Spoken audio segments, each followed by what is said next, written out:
At sa ating accomplishment report, lumapit sa atin si Ginoong Gary Peral nitong Lunes. Ito po ang kanyang sumbong noon. SPO1 Rico, di ba ang headlight ko nawala dyan pa lang sa General Trias sa San Francisco? Bakit nyo ba ipinasa sa headquarters ng PNP ng Malabon? Naguhugas kamay ba kayo? Sino sa inyo ang mananagot? Ang San Francisco PNP ba?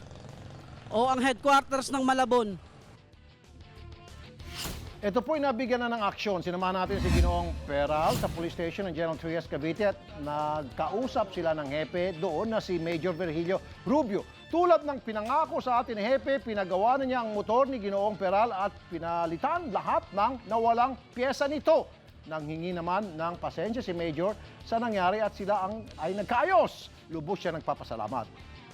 Sir Rafi, Tol po, maraming salamat po sir sa inyong pagtulong po sa akin na nabalik na po yung mga parts na nawala sa motor ko. Maraming salamat po. Be sure to come back. Use 5 everywhere. Copyright 2016.